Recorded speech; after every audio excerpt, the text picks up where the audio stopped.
One man single-handedly caused a housing project in Boston to fail when he turned it into his criminal headquarters. In fact, he was called God. A woman scammed wealthy people and banks to the tune of millions. Oh yes, crime bosses who are black are not as rare as popular media wants you to believe. Here are some of the biggest, with some still holding significant influence today.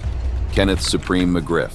In the never-sleeping jungles of New York, a dark figure rose to power. Kenneth Supreme McGriff. McGriff wasn't some two-bit thug, he was the kingpin of the Supreme Team, a Queens-based drug empire that flooded the streets with crack cocaine during the crack epidemic's brutal peak. This wasn't just about tagging street corners. McGriff allegedly sought legitimacy through hip-hop, laundering his dirty money through labels like Murder Inc. Records. Imagine it. The very music glorifying the streets was allegedly being funded by the streets themselves. But McGriff's grip on his empire didn't loosen behind prison bars. Even behind bars, he's suspected of maintaining influence, proof of the deep roots these criminal organizations usually plant. Their legacies extend far beyond their own actions, warping the very fabric of the communities they control. The music glorifying the violence might not have been written by them, but it was fueled by their dirty money in order to whitewash their image, or make it popularly acceptable. Kenneth Supreme McGriff's reign of terror was known for ruthless violence. Beyond the drugs and the money laundering, McGriff's reputation was steeped in bloodshed. In 2001 alone, he allegedly paid $50,000 to eliminate 2 rivals. This would eventually land him a life sentence behind bars in 2007 after a conviction for murder for hire. But the violence didn't stop there. McGriff has also been linked to the murder of Run DMC member Jam Master Jay and the attempted murder of rapper 50 Cent. These accusations paint a picture of a man who ruled through fear and intimidation, leaving a bloody trail in his wake. A similarly successful person is Jamila Davis, but rather than violence, all she had was a keen mind for deception and a knack for navigating the corridors of power. Davis turned a network of lies into a multi-million-dollar empire, defrauding banks and investors with efficiency. Jamila Davis. In the early 2000s, Davis became infamous for her involvement in a complex scheme that siphoned millions through fraudulent loans and fake real estate deals. Her operations were based upon an elaborate web of deceit involving falsified documents, inflated property values, and high-profile accomplices who helped her cloak her criminal activities in an aura of legitimacy. The scale and sophistication of her fraud stunned financial institutions, and her name became hallowed amongst perpetrators of high-level financial crime. Davis's criminal empire was not built in isolation. She mingled with influential figures and used her connections to lend an air of credibility to her schemes. Her ability to operate within elite circles allowed her to execute her fraud on an unprecedented scale, leaving a trail of financial ruin that affected countless victims. However, her illusion of invincibility shattered in 2008 when law enforcement finally closed in on Miss Davis. She was convicted and sentenced to prison, her empire of deceit crumbling under the weight of evidence. Yet her story did not end behind bars. After serving her time, Davis reinvented herself as a motivational speaker and author, sharing her journey from crime to redemption. Her book and speaking engagements reveal the mind of the woman who navigated the dangerous waters of financial crime and emerged on the other side relatively unscathed. Several people still speculate about whether this new personality is an act or did prison really change her, unlike one man whom the public agrees remains unrepentant. Rayful Edmond. If Rayful Edmond's name rings a bell, that's probably because of the impact he had on the drug trade in Washington, D.C. during the late 1980s. Riding from the shadows of the city's underbelly, Edmond soon established himself as one of the most formidable figures in the cocaine trade, orchestrating a vast and sophisticated network that left a deep imprint on the capital's streets. At the height of his power, Edmond controlled an extensive distribution operation that spanned across Washington, D.C., transforming the city into a central hub in the nationwide cocaine market. His organization was a marvel amongst criminal enterprises, especially due to its extensive network of dealers and couriers who efficiently transported massive quantities of cocaine throughout the city regularly. Edmond's operations not only dominated the local drug scene, but also made significant inroads into other major cities, expanding his influence far beyond D.C. Edmond himself was characterized by opulence and strategic brilliance. Known for his extravagant lifestyle, he flaunted his wealth with high-end cars, flashy jewelry, and luxury homes, all while maintaining a tight grip on his criminal empire. His connections with Colombian drug cartels were also pivotal, allowing him to secure large supplies of cocaine and ensuring that his distribution network remained well stocked. These relationships also provided him with the resources to fend off rivals and law enforcement, solidifying his dominance in the drug trade. The sophistication of Edmond's operation was also matched by his ability to adapt and innovate. His incarceration in 1989 did little to diminish his control over drug trafficking, as he was able to orchestrate deals and maintain his criminal empire through a network of loyal associates associates. Edmund's flamboyance was not unique, it was borderline cliché. But there was one man who was also in the hip-hop scene but preferred to remain low-key: Haitian Jack.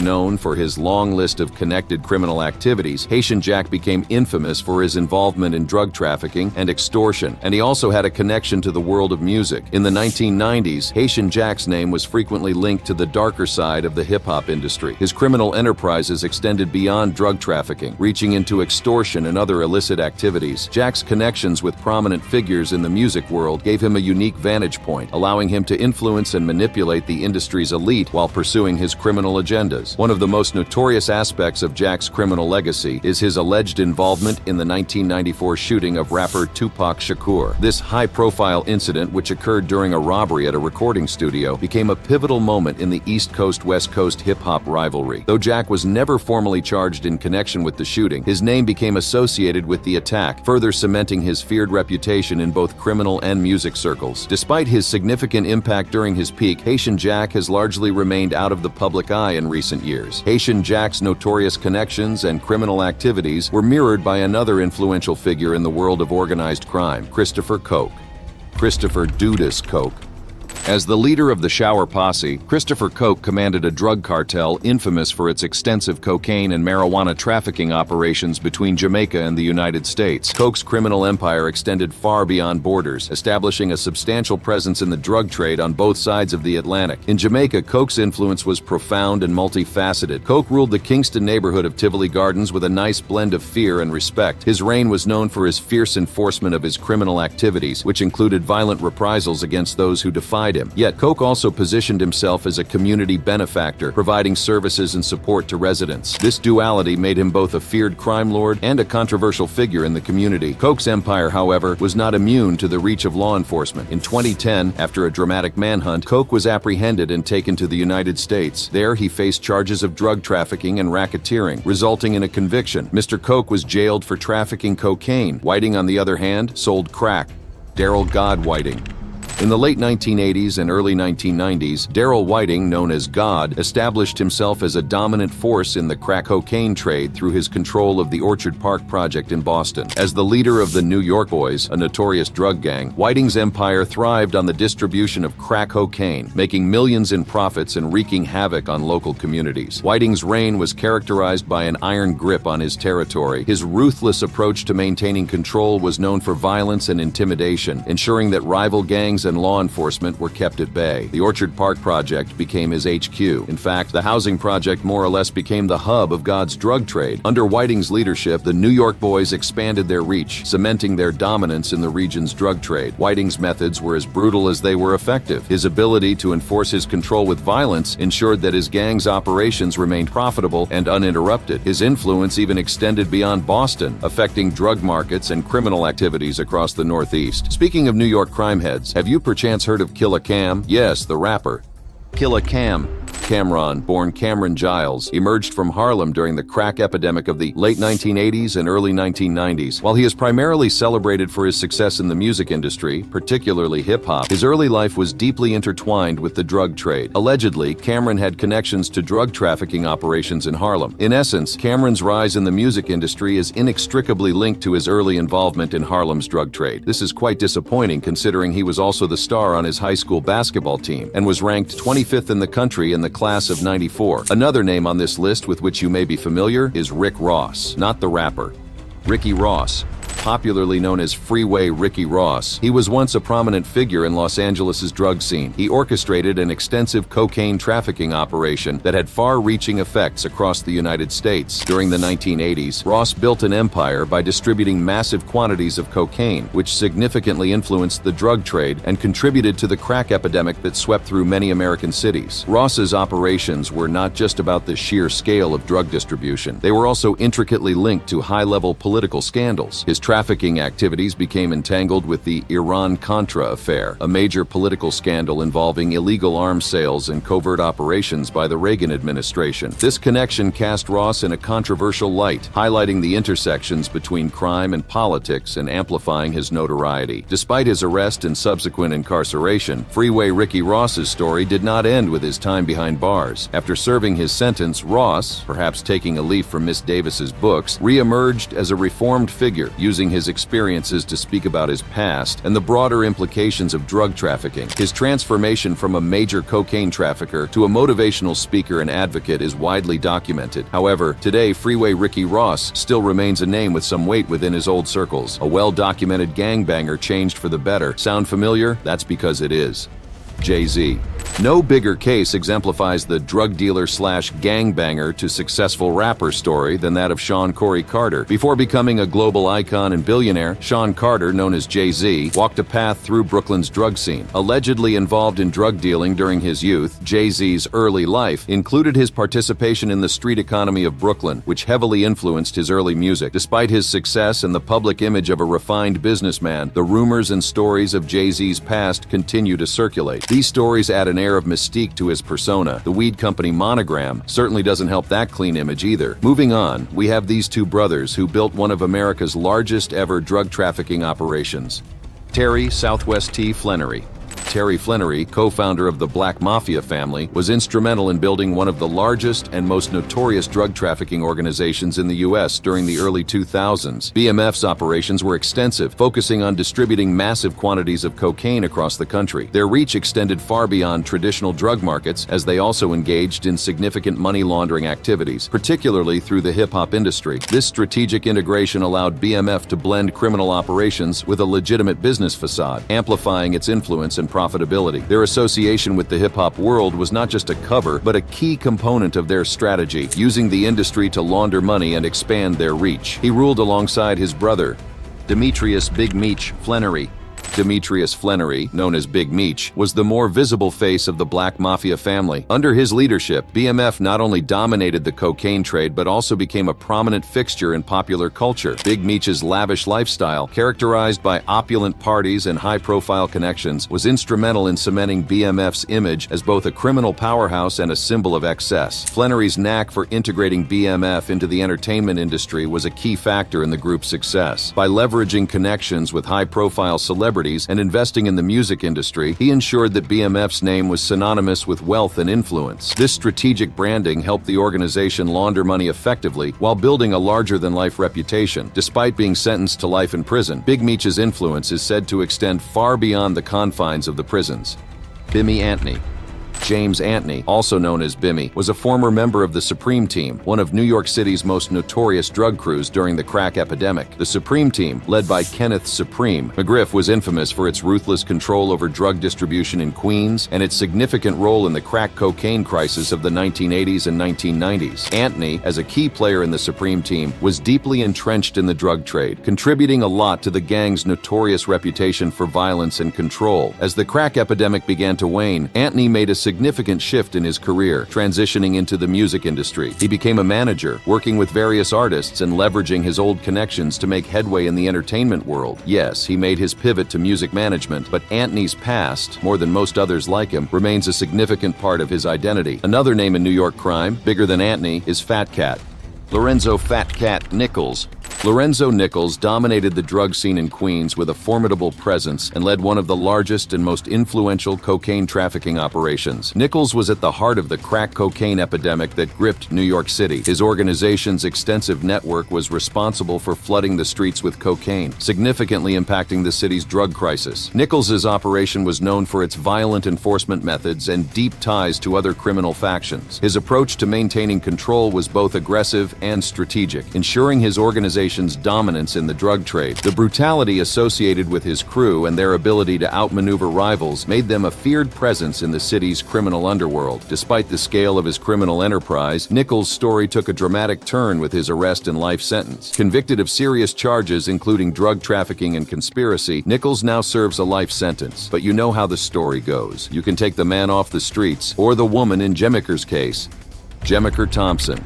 Jemiker Thompson, often known by her alias Jika Thompson, stands out as a major player in the crack cocaine trade during the 1980s and early 1990s. Jemiker Thompson's rise to prominence in the drug trade was aided by her adept handling of a large-scale cocaine distribution network. Operating in Los Angeles, her organization was notorious for its efficiency and extensive reach. At her peak, she was managing an operation that spanned across various levels of distribution. Her network was not only extensive, but also remarkably organized, showcasing her strategic acumen in a male-dominated industry. During the height of her criminal career, Thompson's operation was known for its influence on the local and national drug markets. Thompson's organization was responsible for a significant volume of crack cocaine, contributing to the broader crisis that affected communities throughout Los Angeles and beyond. Despite her criminal achievements, Thompson's career eventually came to a dramatic halt with her arrest and subsequent imprisonment. She served a lengthy sentence for her involvement in drug trafficking, and her time in prison was known for significant legal battles and media attention, reflecting the high-profile nature of her case. Few can deny Jemiker Thompson's influence in the LA criminal world. She held nearly the same kind of influence Jeff Fort did in Chicago.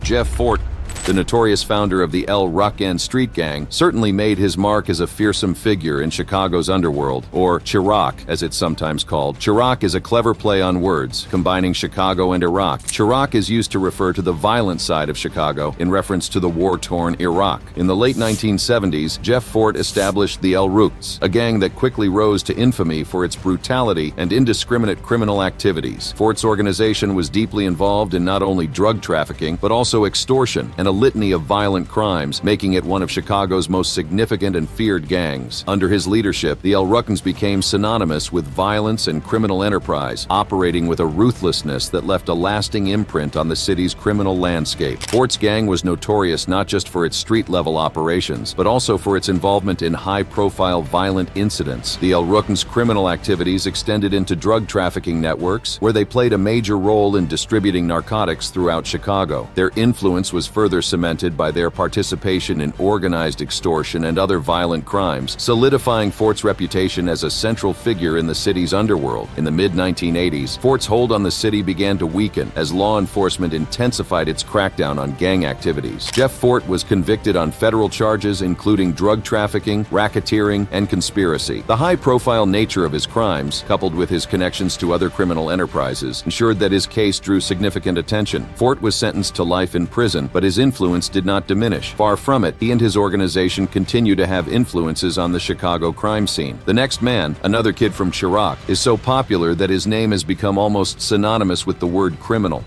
Larry Hoover.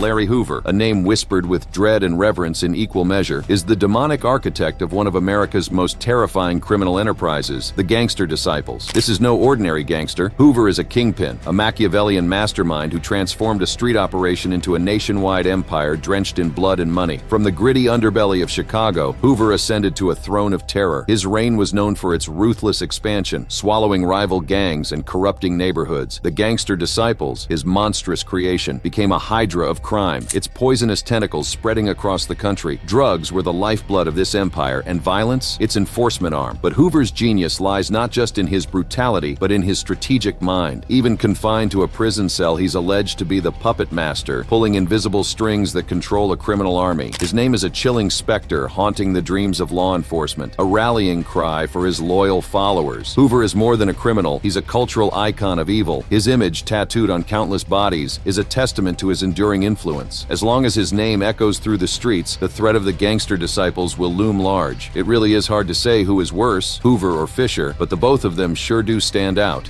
Guy Fisher.